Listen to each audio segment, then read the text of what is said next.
நண்பர்கள், வாடிக்கையாளர்கள், உறவினர்கள் அனைவருக்கும் இனிய ஆங்கில புத்தாண்டு நல்வாழ்த்துக்கள். நான் உங்கள் பரத், சஸ்டிக் ஃபினான்ஸ் உரிமையாளர் பேசுகிறேன். இந்த பதிவு எதுக்குன்னா, இப்போ நான் மதுரையிலேருந்து என்னோடய சொந்த வேலையாக விருதுநகர் வரை போயிட்டுருக்கேன். நான் போகிற வழியில் கல்லுக்குடிக்கு முன்னாடி ஒரு ஹோட்டல் கிட்ட ஒரு அம்மா குழந்தைய வச்சுட்டு ஒரு பச்சை கலர் கொடியை கையில் வச்சுட்டு போகிற ஒரு வண்டி எல்லாமே நடு ரோட்டில் வந்து மறித்து அந்த வண்டியை எல்லாமே ஹோட்டலுக்குள்ளே டைவெர்ட் பண்ணுறதுக்காண்டி ஒரு வேலையை பார்த்துட்டு இருந்தாங்க. பார்க்குறதுக்கே எப்படி சொல்கிறது, ஒரு கையில் குழந்த, ஒரு கையில் ஒரு பெரிய கொடி காட்டிகிட்டு இருந்தாங்க. நான் வண்டியை அப்படியே ஓரங்கட்டி அந்த அம்மாவுக்கு நான் டீ குடிக்கலாம் போகல, நான் சரி பாவமாக இருக்கே அப்படின்ட்டு ஓரங்கட்டி நிப்பாட்டிட்டு அந்த அம்மா கையில் கூப்பிட்டு காசு தான் கொடுத்தேன். தம்பி, நான் காசுகளை நான் பிச்சை எடுக்கலை, நான் இங்கே வேலை பார்க்குறேன்.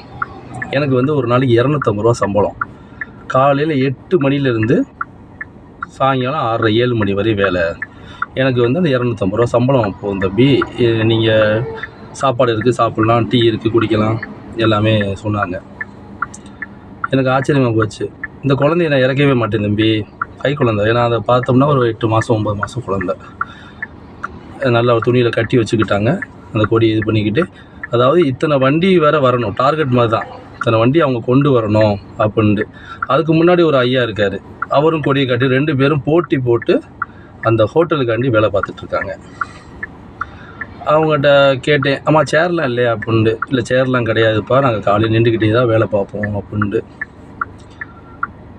உங்கள் வீட்டுக்காரி என்ன வேலைமா பார்க்குறாருன்னொடனே, அவருக்கு நீங்கள் போனீங்கன்னா ஒரு 10 ஒரு ஒரு ஒரு 100 மீட்டர் இதில் இன்னொரு ஹோட்டல் இருக்கும், அவர் அந்த வேலையில் இந்த வேலையை தான் அவர் அவங்க பார்த்துட்ருக்காரு அப்படின்னாங்க.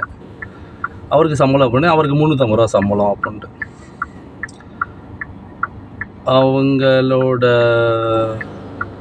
வேலையை அவங்க விரும்பி பார்க்குறாங்க. அதாவது ஒரு 250 ரூபாய்க்கு நம்ம 150 ரூபாய்க்கு நிற்கிறோம், ஏதோ வேலை பார்க்கணும் இல்லாமல், நம்மளுக்கு சம்பளம் கொடுக்குற முதலாளிக்கு நம்ம எவ்வளவு விசுவாசமாக இருக்கிறோம், உண்மையாக இருக்கணும், நம்பிக்கையாக இருக்கணும் அப்படின்ற ஒரு எண்ணத்தில் அவங்க நடு ரோட்டில் நின்று அந்த கொடியை காட்டி வர்ற வண்டியை ஃபுல்லாக டைவெர்ட் பண்ணி விடுறாங்க. அந்த 150 ரூபா 250 ரூபா சம்பளத்துக்கு மிகப்பெரிய விஷயம். நான் காசு கொடுக்கும்போது வார்த்தை சொன்னாங்க, நான் பிச்சை எடுக்கலை தம்பி, சரிங்களா, அப்படி எனக்கு கொடுக்குற காசுக்கு எனக்கு சம்பளம் கொடுக்குற முதலாளி ஹோட்டலில் போய் நீங்கள் வயிறார சாப்பிட்டு போங்க அப்படின்னாங்க. செருப்பால் அடித்த மாதிரி இருந்துச்சு அவங்க சொன்னது.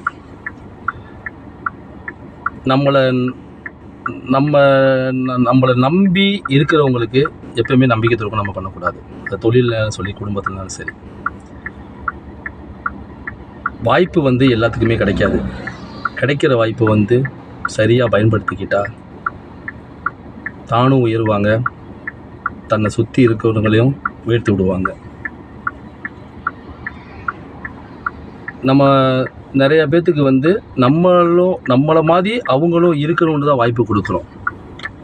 அடுத்தவங்களை அடிமையாக்கி நம்ம மேலே வரணும், நம்ம தான் பெரிய ஆள் அப்படின்னு எதுவுமே கிடையாது.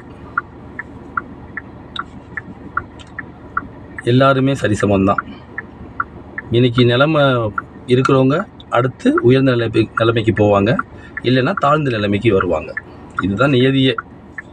அப் அண்ட் டவுன்ஸ் கிராஃப் மாதிரி தான் போய்கிட்டே இருக்கும். ஸோ நம்மளை நம்பி இருக்கிறவங்களுக்கு உண்மையாகவும் உறுதுணையாகவும் நம்பிக்கையோடையும் ஒரு வெற்றி பயணமாக பண்ணோம்னா நம்ம போகிற இடம் சரியாக இருக்கும். அது எந்த வேலையாக இருந்தாலும் சரி தான், கீழ் மக்கள் பார்க்குற வேலைனாலும் சரி, மேல் மக்கள் பார்க்குற வேலைனாலும் சரி, நடுத்தர மக்கள் பார்க்குற வேலைனாலும் சரி, எந்த வேலையாக இருந்தாலும் அதில் உண்மையோடையும் ஒரு உறுதியோடையும் வேலை பார்த்தோம் அப்படின்னா அந்த வேலை நம்மளை இறைவன் அடுத்தடுத்து சிறப்பாக பண்ணிகிட்ருப்பான். இன்னொரு விஷயம், அந்த அம்மா இந்த வேலையை 5 வருஷமாக பண்ணிகிட்ருக்காங்களாம். அவங்க வேலைக்கு சேரும்போது 100 ரூபா, இப்போ 250 ரூபா 300 ரூபா அந்த இதுக்கு வந்திருக்காங்க. மதியான சாப்பாடு, காலையில் சாப்பாடு அவங்க குழந்தைக்கு சேர்த்து அந்த ஹோட்டல் ஓனர் கொடுத்துட்றாப்புல. இன்னும் 5 வருஷம்னால அவங்க அங்கே தான் வேலை பார்ப்பாங்க போல். சம்பளம் கொடுக்குற முதலாளிக்கு அவ்வளோ உண்மையாக இருக்காங்க. இந்த பதிவு வந்து என்னை ரொம்ப கண்கலங்க வச்சுச்சு. நம்ம ஒரு ஆளை நம்பி ஒரு இடம் கொடுக்குறோம். அதை வந்து ஏதோ நம்ம வர்றோம், காலையில் சாயங்காலம் போகிறோம், அவ்வளோதான்.